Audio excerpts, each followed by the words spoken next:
चलिए स्टार्ट करते हैं टेलीस्कोप। ठीक है, टेलीस्कोप स्टार्ट करते हैं। सबसे पहले डेफिनेशन लिखते हैं टेलीस्कोप का।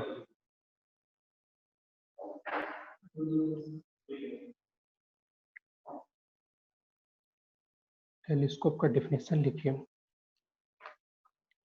It is an optical instrument used to increase the visual angle of distance. Telescope हम करते क्या है, बेसिक बता दीजिए आप लोग। टेलीस्कोप हम क्या करते हैं, जो दूर की वस्तु रहती है बहुत दूर, उसको हम देखने का यूज करते हैं, उसको हम देखना चाहते हैं। माइक्रोस्कोप छोटे छोटे चीजों को देखने का कोशिश करते थे, और टेलीस्कोप मतलब क्या कहते हैं, जो दूर के जो ऑब्जेक्ट है उसको हम देखने का कोशिश करते हैं। ठीक है, तो यहाँ पर सिंपल लिखेंगे, it is an optical instrument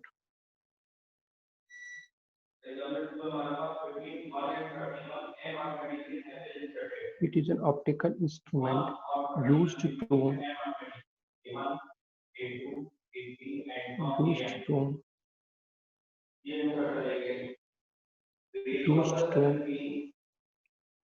एक मिनट वेट कीजिए।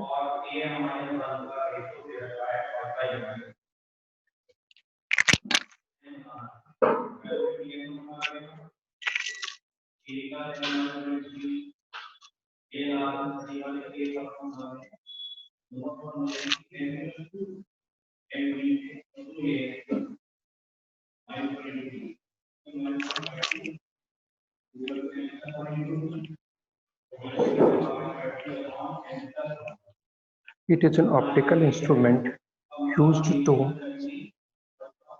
increase the visual angle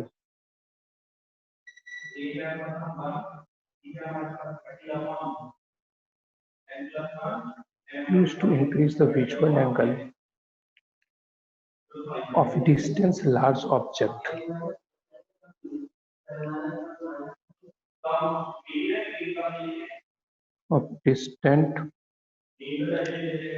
Large objects.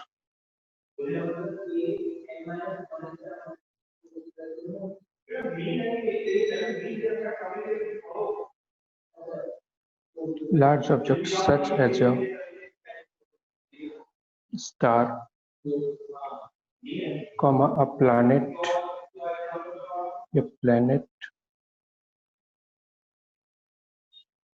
or a cliff.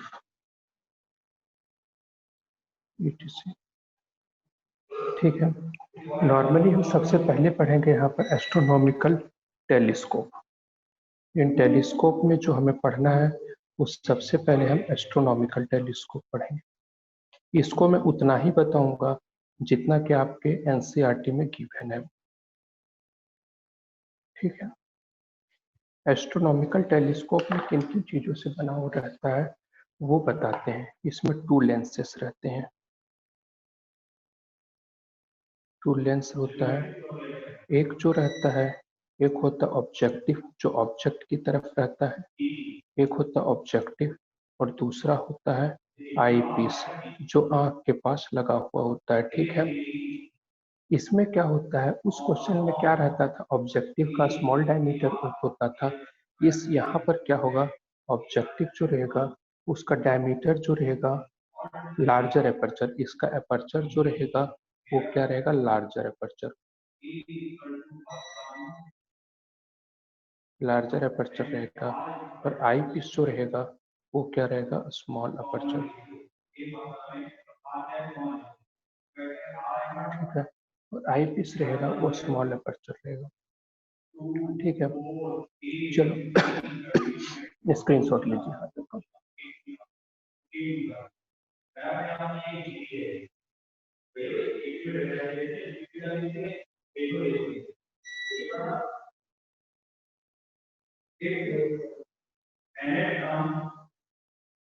ठीक है,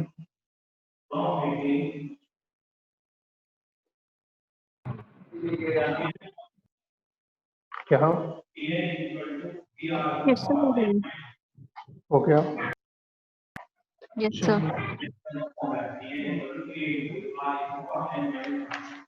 इसका अगर हम कंस्ट्रक्शन देखना चाहें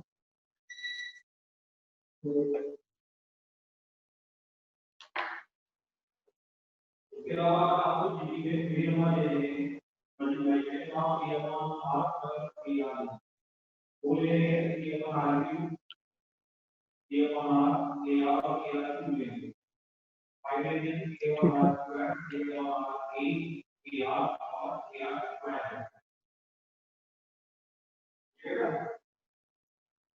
ये हो गया आपका ऑब्जेक्टिव, जो ऑब्जेक्ट की तरफ रहेगा।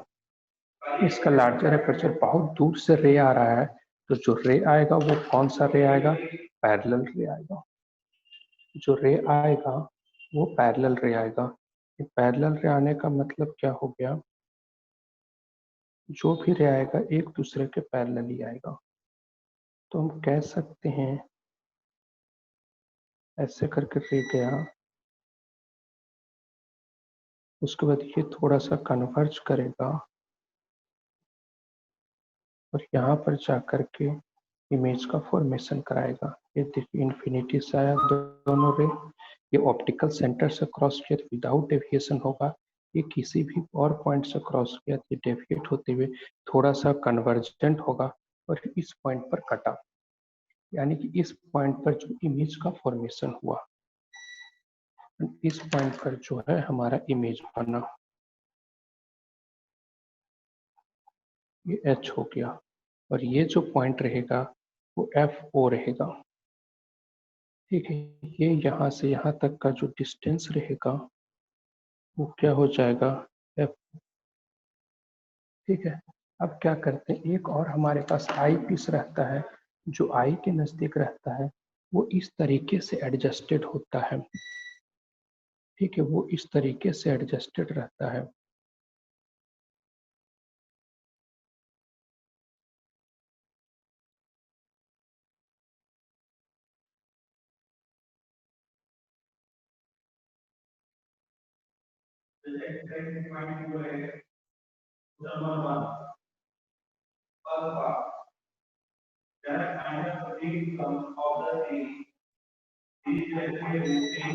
दिख रहा है? Yes, sir. ठीक है, ये इस तरीके से एडजस्टेड रहता है। मेन ये हो गया स्मॉल एपर्चर का आई पीस। यहाँ से अब इस तरह से हम एडजस्ट करते हैं कि ये जो है इसका इमेज कहाँ बन रहा है, इससे जो रहता है बहुत ही कम। मेन बात है कि हमारा बार बार क्या हो रहा है, डायग्राम जो है वो सही से नहीं हो पा रहा है।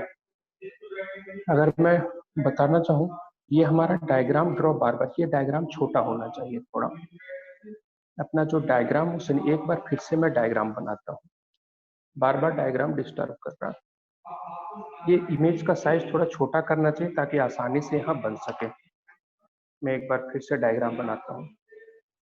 अगर डायग्राम आप सही सही बना लोगे, सही से देखिए, बनाने का तो सबको पता रहता है कि सही सही कैसे है, प्रॉब्लम है कि उसका रे का डायरेक्ट रे को सही तरीके से लाना होगा। ठीक है, ये हो गया। एक रे आएगा एकदम यहाँ से, मान लो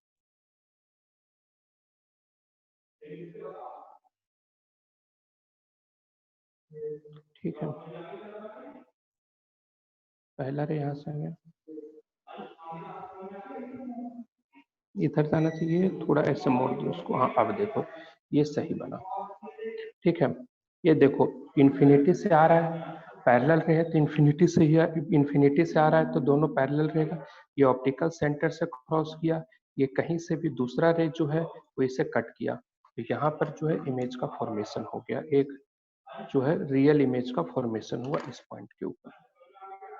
तो ये जब इन्फिनिटी से रे आ रहा है तो ये कहाँ पर इमेज का फॉर्मेशन हुआ होगा? फोकस लेंथ पर, तो एफ ओ पर। अब हम आई पीस को इस तरीके से रखते हैं, आई पीस को इस तरीके से रखते हैं, जो आंख वाला रे ये रहता है, ये क्या है उसका डिस्टेंस, ये क्या है, ये जो इसका इमेज जो रहता है वो इसके कहाँ पर रहेगा? आई के ऊपर रहेगा। ठीक, इसके फोकस के ऊपर रहेगा आई पीस का।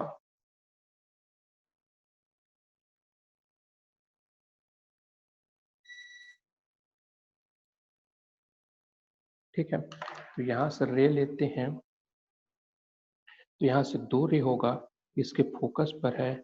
एक रे जो है, एक रे इसके ऑप्टिकल सेंटर से होकर के क्रॉस करेगा, जो कहाँ से आता हुआ दिखेगा, यहाँ से आता हुआ दिखेगा। दूसरा रे जो है यहाँ से जाएगा और फिर वो ऐसे करके क्रॉस करेगा इसके फोकस से, और वो भी कहाँ जाता हुआ दिखेगा, पैरेलली इसके जाता हुआ दिखेगा। यानी फाइनली हमारा इमेज कहाँ बन जाएगा, इन्फिनिटी के ऊपर बनेगा। देख लीजिए एक बार रे डायग्राम, फाइनली रे डायग्राम सही बना है।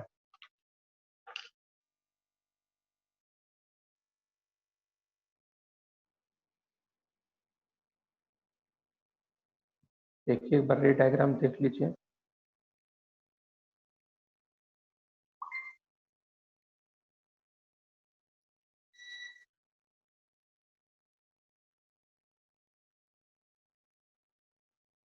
ठीक है, ये हो गया। अब देखिए इसका हाइट मान लो कि ये h है, ठीक है।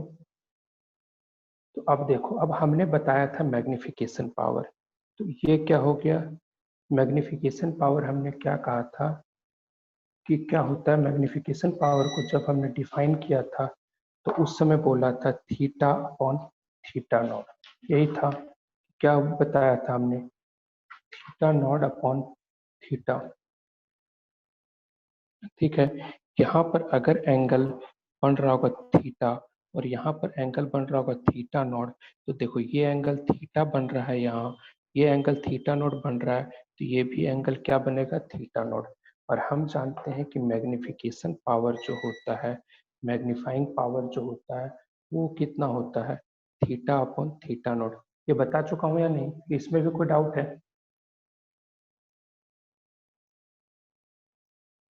हम्म, नो सर।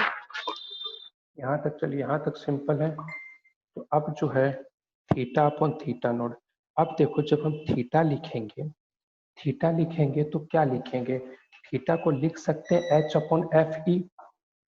यहाँ पर देखो मैं लिखता हूँ tan theta which is nearly equal to theta, वो क्या होगा, देखो हाइट अपॉन एफ ई, यही ऑब्जेक्ट का डिस्टेंस, इसके लिए H upon F E.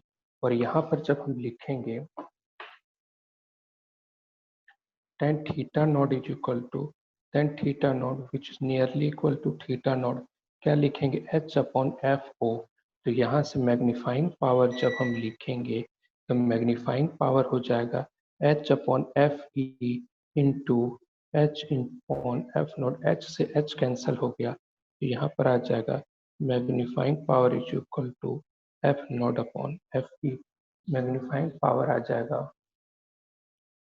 Magnifying power आ जाएगा आपका F not upon F E. Magnifying power क्या हो गया, एफ नॉट अपॉन एफ ई।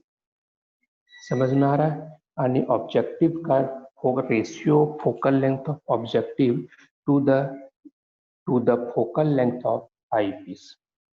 यहाँ तक समझ में आ रहा है, यानी इसका इसका फोकल लेंथ जितना बड़ा रहेगा उतना बार वो मैग्नीफाई होगा। चलिए यहाँ तक का स्क्रीनशॉट लीजिए, उसके बाद फिर आगे कुछ और इससे रिलेटेड बताते हैं। इसमें जो इमेज बनता है, ठीक है,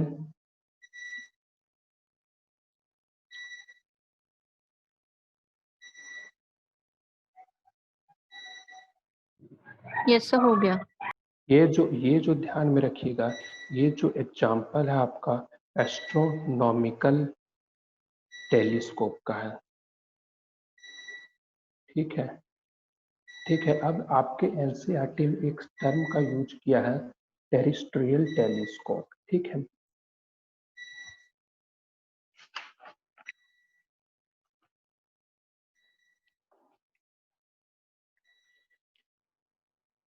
आपके एनसीईआरटी में एक टर्म का यूज किया है, टेरेस्ट्रियल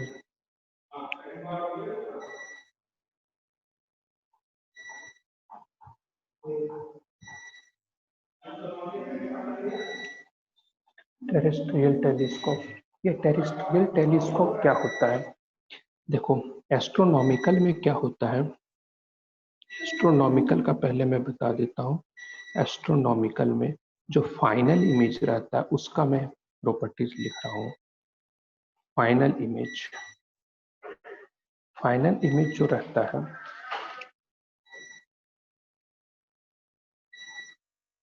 जो फाइनल इमेज होता है वो देखते हैं यहाँ पर। ये जो फाइनल इमेज हो जाएगा वो क्या हो जाएगा? वर्चुअल होता है, क्योंकि एक्चुअल में रे ऑफ लाइट नहीं कट रहा है। तो फाइनल इमेज जो होगा वो क्या होगा? वर्चुअल होगा। ध्यान से देखते जाना, वर्चुअल है, ठीक है। उल्टा नहीं है, ये क्या है? एरेक्ट नहीं है, इन्वर्टेड है, क्योंकि फाइनल इमेज कहीं इधर जाकर के बन रहा है, तो ये क्या है? इन्वर्टेड है। ये क्या हो गया? ये वर्चुअल, और उसके बाद क्या हो गया? इन्वर्टेड है। चलिए, वर्चुअल हो गया, इन्वर्टेड हो गया, और उसके बाद लार्ज है, उस सब का कोई मतलब नहीं है। मेन बात है ये, यही सब दोनों का देखते हैं। मेनली है इन्वर्टेड है, लेकिन अब हमारे पास क्या है? इसमें एक लिमिटेशन हो गया इन्वर्टेड का। तो टेरेस्ट्रियल टेलीस्कोप का यूज करके हम क्या करते हैं? एरेक्ट इमेज का फॉर्मेशन करते हैं। इरेक्ट इमेज यानी कि सीधा इमेज का फॉर्मेशन करते हैं। टेरेस्ट्रियल टेलीस्कोप में इरेक्ट इमेज का फॉर्मेशन करते हैं। इस इरेक्ट इमेज बनाने के लिए हम क्या करते हैं? एक अलग से लेंस का यूज करते हैं। देखिए, किसी तरह का कोई डायग्राम और कुछ भी आपका नहीं बताया है इसमें, ठीक है, किसी तरह का कुछ भी नहीं बताया है। तो बस मैं आपको इतना ही बता दे रहा हूँ कि टेरेस्ट्रियल टेलीस्कोप का में हम एक और लेंस का, एडिशनल लेंस का यूज करते हैं। इसमें हम लिख देते हैं use additional lens between, use additional lens, हाँ, use additional lens, use additional lens between objective and eyepiece, objective and eyepiece, ठीक है।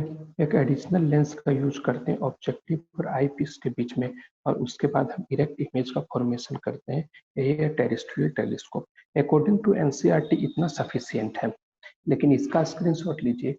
इसका मैं पहले इसको बताता हूँ कि कैसे होता है, ठीक है। पहले से डायग्राम है मेरे पास, उसके हेल्प से मैं बताता हूँ टेरेस्ट्रियल टेलीस्कोप में क्या होता है। देखने का कोशिश कीजिएगा, ठीक है। जिनको स्क्रीनशॉट लेना होगा स्क्रीनशॉट ले सकते हैं। देखिए, ये है, ठीक है। देखो इधर, ये हमारा ऑब्जेक्टिव है और ये हमारा आई पीस है। लाइट आया ऑब्जेक्टिव से होते हुए यहाँ पर एक इमेज का फॉर्मेशन किया, ठीक है। यहाँ पर इमेज का फॉर्मेशन किया एफ नोट डिस्टेंस पर। उसके बाद हम क्या, एक और लेंस लगा दिए हैं जो यहाँ से 2f की दूरी पर इसको रखे, इसके 2f की दूरी पर रखे। तो जो ये इन्वर्टेड इमेज है उसे क्या कर दिया? इरेक्ट कर दिया और आई पीस के सामने ला दिया। और फिर इस आई पीस जो है, ये आई पीस जो इसका वर्चुअल इमेज का फॉर्मेशन कर दिया, और इसे यही क्या है? यही हो गया टेरेस्ट्रियल टेलीस्कोप। इसमें लेंथ जो है, टेलीस्कोप का लेंथ इंक्रीज कर जाता है। और ये जो बीच में इस जो लेंस यूज हुआ है उसे हम इरेक्टिंग लेंस कहते हैं, ठीक है। इसका डायग्राम कुछ भी नहीं दिया आपके एनसीईआरटी में, बस एक टर्म का यूज किया हुआ है। एक लाइन में लिखा है कि इसका ऐसे होता है। जिनको स्क्रीनशॉट लेना है इसका स्क्रीनशॉट ले लीजिए, और जिनको नहीं लेना है कोई बात नहीं।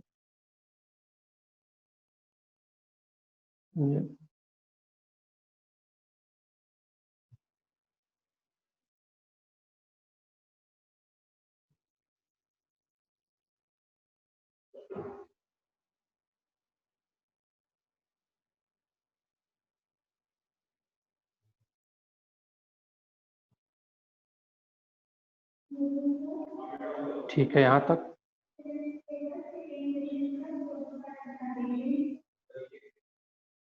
Yes, sir. ठीक है। ये ध्यान में रखिएगा कि टेरेस्ट्रियल टेलीस्कोप क्या है। ठीक है, अब हम देखते हैं, अब जो मैग्नीफाइंग पावर है इसका यूज देखते हैं, ये है क्या। थोड़ा ध्यान से समझते जाइएगा, क्योंकि मैं एनसीईआरटी का आपके लिए एक एक लाइन डिस्कस कर रहा हूँ। ठीक है, आपके लिए एनसीईआरटी की एक एक लाइन को डिस्कस कर रहा हूँ, जो कि वाकई में काफी बेहतर है। देखो, अब हमने बता दिया, अब हम फिर से आते हैं मैग्नीफाइंग पावर के एरिया में। मैग्नीफाइंग पावर अभी तक हमने जो लाया, जो लिखा था, मैग्नीफाइंग पावर हमने लिख दिया एफ नोट अपॉन एफ। ये हमने मैग्नीफाइंग पावर लिखा। अब एग्जाम्पल के हेल्प से हम इसको ये करते हैं, एग्जाम्पल। ठीक है, ठीक है, अब हम एग्जाम्पल लेते हैं। Consider a telescope, consider a telescope whose objective has a whose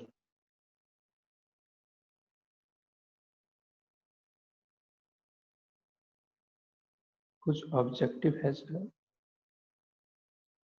focal length 1 centimeter। ठीक है, ये sorry, whose objective has a focal length 100 centimeter। Objective आने की जो ऑब्जेक्ट के सामने रहेगा, objective 100 centimetre, and the eye piece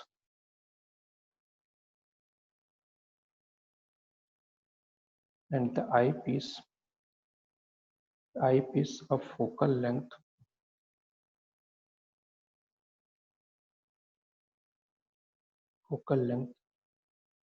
of 1 centimetre. ठीक है, अब देखो यहाँ पर हमें दे दिया है ऑब्जेक्टिव। डायग्राम से मैं एक बार आप लोग को दिखा देता हूँ ऑब्जेक्टिव किसको कह रहे हैं। देखो, ये हमारा क्या है, ऑब्जेक्टिव।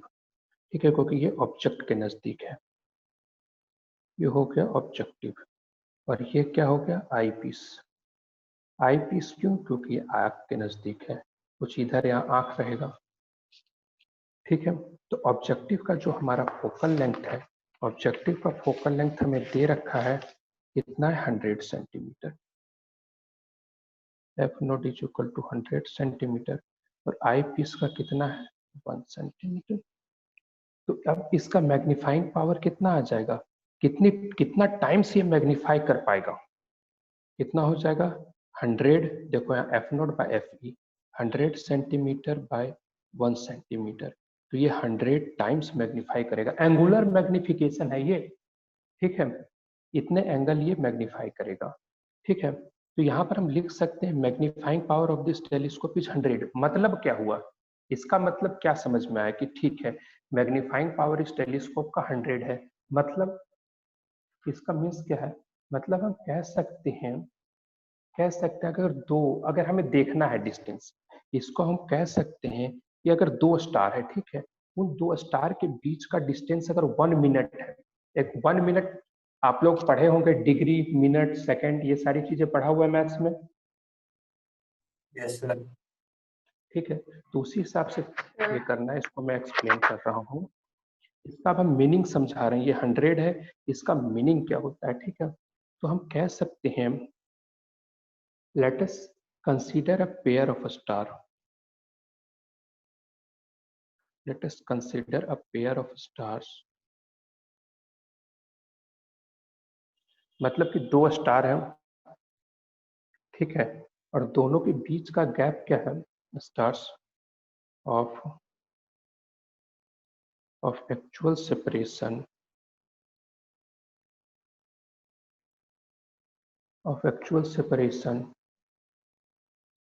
1 मिनट। ठीक है, 1 मिनट यानी 1 मिनट ऑफ आर्क।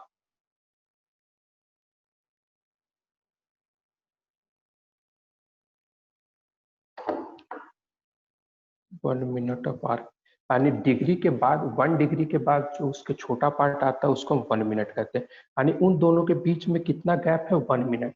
लेकिन वो ये एक्चुअल है। लेकिन अब जब हम इस टेलीस्कोप का यूज करके देखेंगे तो गैप क्या कितना टाइम्स मैग्नीफाई हो जाएगा, 100 टाइम्स।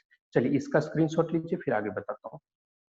शुरू से लेना है, ये रहा, पहले इतना लीजिए।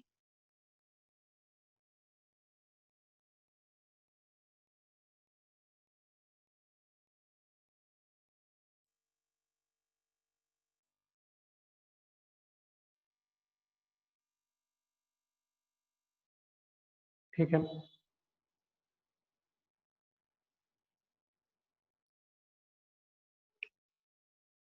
ठीक है। तो दोनों के बीच में एक्चुअल गैप क्या है, 1 डिग्री का। लेकिन अब हम इस मैग्नीफाइंग ग्लास, इस जो है टेलीस्कोप का यूज करके देखेंगे तो अब हमें कितने का दिखेगा, 100 इंटू 1 मिनट। ठीक है, तो अब हम लिख सकते हैं यहाँ पर the stars appear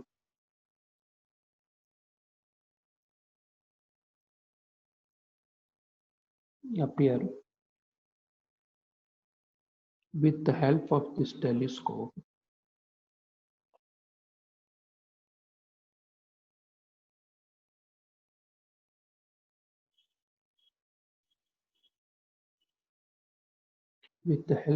telescope separated by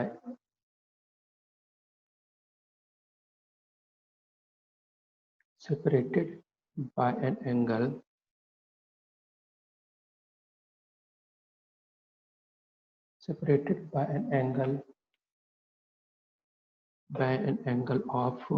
कितना पहले था 1 मिनट, अब कितना 100 टाइम्स बढ़ गया। तो हम लिखेंगे 100 इंटू 1 मिनट, यानी क्या हो गया 100 मिनट। और 100 मिनट इज इक्वल टू क्या हो जाएगा, 1.67 डिग्री।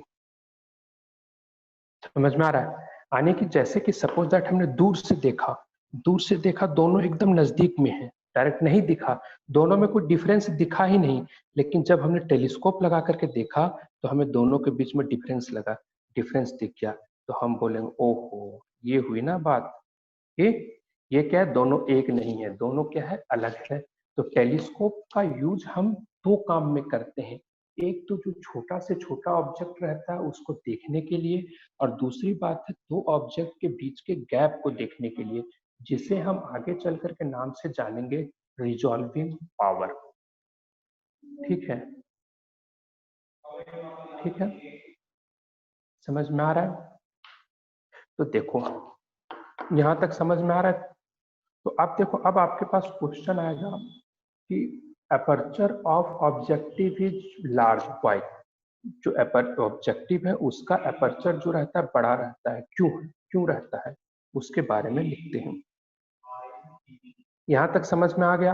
मैग्नीफाइंग पावर का मतलब समझ में आया कि मैग्निफिकेशन पावर का मतलब क्या होता है। टेरेस्ट्रियल टेलीस्कोप समझ में आ गया। एस्ट्रोनॉमिकल समझ में आया, एस्ट्रोनॉमिकल में हमने एक चेंजिंग किया तो वो टेरेस्ट्रियल बन गया। उसके बाद हम डिस्कस किया मैग्नीफाइंग पावर के बारे में।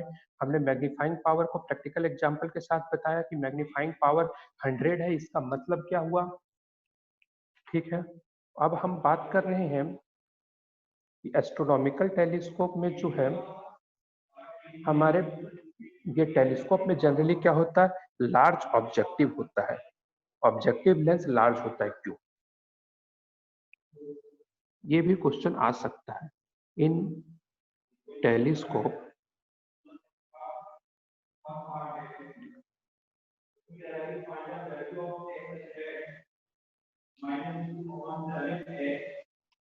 ऑब्जेक्टिव लेंस इज लार्ज,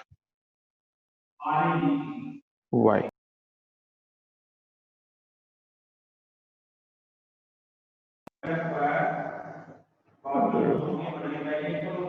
चलो कोई नहीं, आगे देखो, देखते चलिए। In telescope objective lens is large, why. बड़ा होता है, क्यों होता है, क्यों, इसका दो रीजन है। Its light gathering power and it's resolution और रिजॉल्विंग पावर। इसको मेन दो वजह से रहता है, लार्ज रहता है, उसका दो रीजन है। क्योंकि its light gathering power,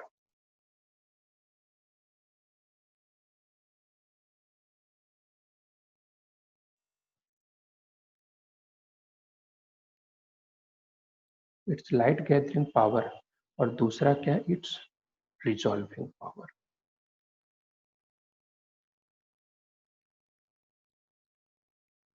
light gathering power है, ये ज्यादा से ज्यादा लाइट को अपने में गैदर करना चाहता, अपने में से जाने देना चाहता। और दूसरा हाई रिजॉल्विंग पावर, अभी बताऊंगा। अभी यहाँ रिजॉल्विंग पावर यही है, रिजॉल्विंग पावर कि दो ऑब्जेक्ट के बीच के जो गैप को दिखाना रहता है उसे हम क्या कहते हैं, रिजॉल्विंग पावर। ठीक है, तो लार्जर ऑब्जेक्टिव, जैसे कि देखो जब हमारे पास लार्ज